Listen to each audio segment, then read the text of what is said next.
శివాయ. ఓం నమో నారాయణాయ. నరదృష్టి నివారణ కాల భైరవాయ నమో నమః. హరి ఓం. మా ఛానల్కి స్వాగతం. చూస్తున్న వీక్షకులకు ప్రేక్షకులకు ప్రియ కాల భైరవ భగవద్బంధులకి స్వాగతం పలుకుతూ మమ్మల్ని ఎంతగానో ఆదరిస్తూ ఉండబడినటువంటి ప్రియ సోదర సోదరీమణులకు జ్యోతిష్య అభిమానులకు సనాతన ధర్మ సంరక్షణ అందరికీ కూడా వైశాఖ మాస పూర్ణిమ శుభాకాంక్షలు. విశేషమైనటువంటి ఈ వైశాఖ మాసంలో పూర్ణిమ గగనంలో ఆకాశంలో ఎంత వెలుగు ప్రసాదిస్తుందో అలాగనే శ్రీ లక్ష్మీ సమేత నవనారసింహ స్వామికి ఆశీస్సులు అందరిపైన ఉండాలని అందరినీ చల్లగా చూడాలని కోరుకుంటూ మనసారా ఆశీర్వచనం. ద్వాదశ రాశుల్లో గ్రహ గమనాలు వీక్షింపచేద్దాం. 1/5/2026 నుండి 15/5/2026 వరకు ద్వాదశ రాశిలో గ్రహ గమనాలు వీక్షింపచేద్దాం.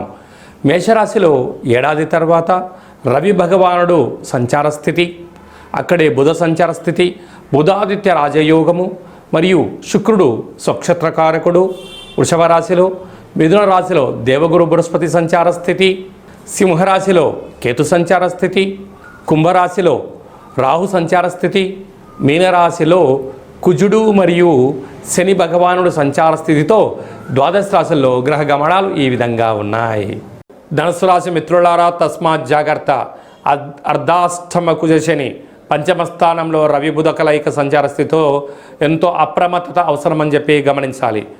ధనుసు రాశిలో ఏ నక్షత్రాలు వస్తాయనగా మూలా నక్షత్రంలో 4 పాదాలు, పూర్వాషాఢ నక్షత్రంలో 4 పాదాలు, ఉత్తరాషాఢ నక్షత్రంలో 1 పాదం కలిపితే ధనుసు రాశి. రాశాధిపతి దేవగురు బృహస్పతి.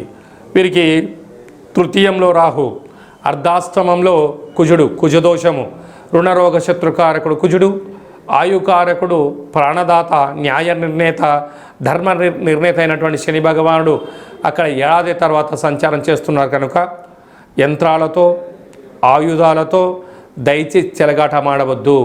మీ జన్మ నక్షత్రం రోజున, శనివారం రోజున, మంగళవారం రోజున ముఖ్యమైన పనులు కానీ ప్రయాణాలు కానీ వాయిదా వేసుకోవడం ఉత్తమోత్తంగా భావించగలగాలి. అలాగనే ఏడాది తర్వాత రవి భగవానుడు సంతాన స్థానంలో సంచారం చేయడము ఇది ఒకందుకు మంచిదే. నూతనంగా వివాహమైనటువంటి దంపతులకు పుత్రిక సంతాన యోగం కలగబోతుందనేటువంటిది ఆనందంగా ఉంటుంది. అక్కడే బుధాదిత్య రాజయోగం. ప్రభుత్వ ఉద్యోగ ప్రయత్నం చేసేవారికి ఇది సువర్ణపు యుగంగా భావించగలగాలి. అదే కాకుండా 6వ స్థానంలో శుక్రుడు స్వక్షత్రకారకుడయ్యాడు. స్థిరాస్తులు, చరాస్తులు, బంగారు ఆభరణాలు, విశేషమైనటువంటి వస్తువులతో కొనుగోలు క్రయ విక్రయాలతో ఆనందకరమైన జీవితాన్ని పొందబోతున్నారు.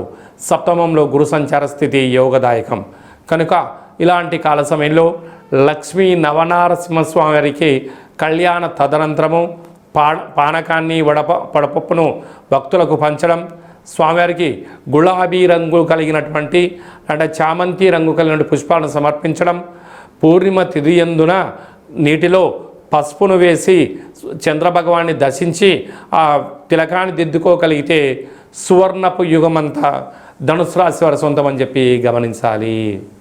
మనకు ఈ విధంగా వైశాఖ మాసం అంతను కూడా అద్భుతమైన ఆధ్యాత్మిక మాసము.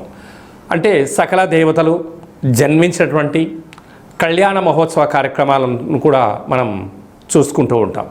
కనుక ఈ వైశాఖ మాసంలో పూర్ణిమకు తిథి రోజు ఒక్కరోజు ముందర మనకు లక్ష్మీ నవనారసింహ స్వామి యొక్క జయంతి మహోత్సవ కార్యక్రమాలు కూడా జరుగుతున్నాయి.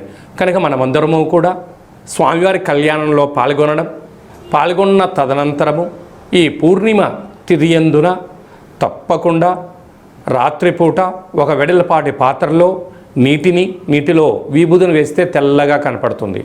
అందులో నుంచి చంద్రుని దర్శించగలిగినట్లయితే ఆ చంద్రుని చూస్తూ మీ కోరికలు కోరుకొని ఈ యొక్క సంపూర్ణమైనటువంటి చంద్రుడి దర్శనం చేసినటువంటి ఈ యొక్క క్షీరసాగరంతో సమానమైనటువంటి ఈ యొక్క విభూది జలాలను తలపైన చల్లుకున్నట్లయితే తదనంతరం ఒక మామిడి వృక్షానికి పోసినట్లయితే అఖండమైన అష్ట కష్టాలు తొలగిపోయి అష్టైశ్వర్య ప్రాప్తి కలుగుతుందని చెప్పి గమనించాలి. మనము ముఖ్యమైన పండగల గురించి క్లుప్తంగా సవివరంగా సంపూర్ణంగా తెలుసుకుందాం.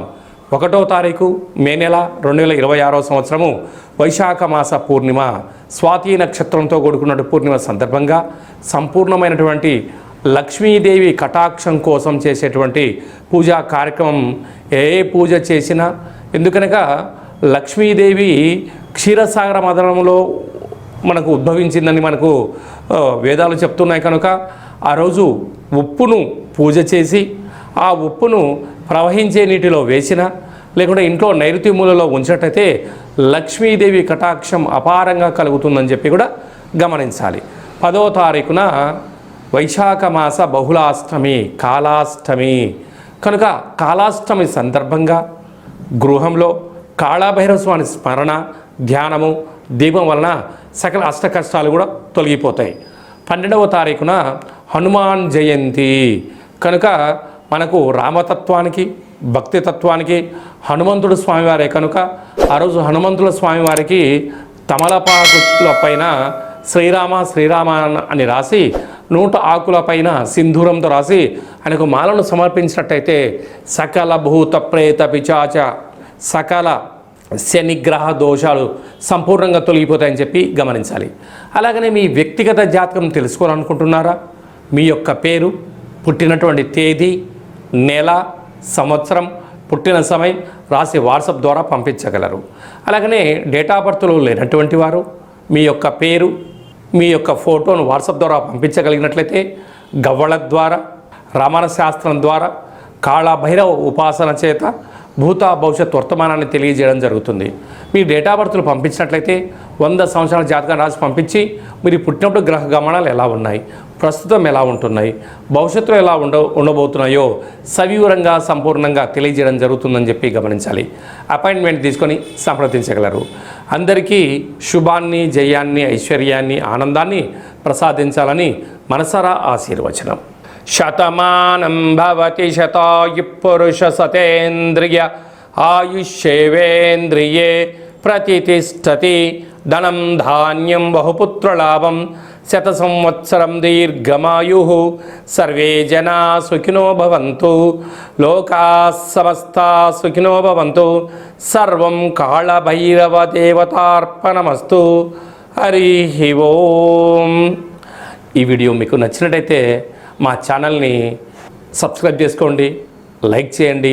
ఈ ఆధ్యాత్మిక భక్తి సమాచారాన్ని భగవద్బంధులకు, మిత్రులకు చేరవేసి హిందూ ధర్మాన్ని కాపాడండి.